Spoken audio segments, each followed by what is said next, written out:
আমি চাইবো ২৬-এর ভোটে মমতা ব্যানার্জি নন্দীগ্রামে আবার লড়ুন। তো তিনি এখানে একবার হেরেছেন, আরেকবার আসুন। আমি ১৯৫৬-র সঙ্গে আরেকটা শূন্য লাগিয়ে ২০,০০০ ভোটে হারাবো। एसआईआर का नाम पे आप सबको हैरान किया गया कि नहीं किया गया? 10 साल पहले नोटबंदी के नाम पे लाइन पे खड़ा करवा गया था कि नहीं करवा गया था? अपने दिल पे हाथ रख के पूछिए, काला धन खत्म हुआ?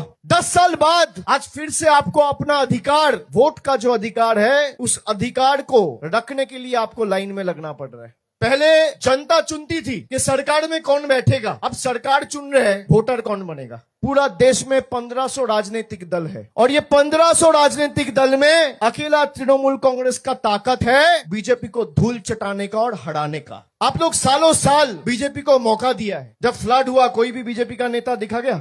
कौन आया? कलकत्ता से दीदी आई। जब चुनाव होता है तभी खाली बीजेपी आता है। 24 में चुनाव था तो आए हैं, 26 में चुनाव है तो फिर आएंगे। अब सार्वजनिक जीवन में अगर कोई भी राजनीति करता है तो अगर जनता को आप कोई रिलीफ नहीं दे पा रहे, जनता का मदद नहीं कर पा रहे, तो मैं मानता हूँ राजनीति में रहने का अधिकार आपको नहीं है।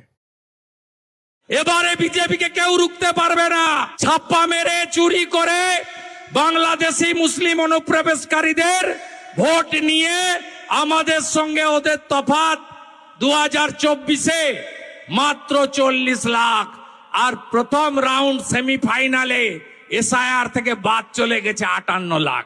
14 ফেব্রুয়ারি দেখবেন তৃণমূল বলছে আমরা ভোটে লড়বো না। দুর্নীতি নিয়ে তৃণমূলকে খুব আজকে অভিযোগ করেছেন, কয়লা, বালি, জল সমস্ত এই জন্য চোর চোর বলেন আপনারা বিজেপি কর্মীদের। দেখুন, যাদের শিশির বাবু খুব ভালো জানেন, যাদের উনি যে হাওয়ায় একগাদা দুর্নীতির অভিযোগ করেছেন সেগুলোতে কাউকে কিন্তু ক্যামেরার সামনে টাকা নিতে দেখা যায়নি, কিন্তু ক্যামেরার সামনে টাকা নিতে যাকে দেখা গেছে সেটা শিশিরবাবুই ভালো করে নারদার ভিডিওগুলো দেখলে বুঝতে পারবেন যে কাঁচের ঘরে বসে আপনি বাইরের ঢিল ছুঁড়ছেন। টিএমসির অ্যাকচুয়ালি পুরো নামটা কি জানেন? Terror manufacturing company.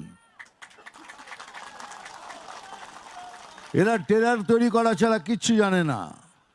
সেই জন্য আমাদের পশ্চিমবাংলায় না আছে উদ্যোগ, না আছে বাণিজ্য, না আছে পড়াশোনা, না বিদ্যা, না স্বাস্থ্য, কিচ্ছু নেই, আর কিছু থাকবেও না।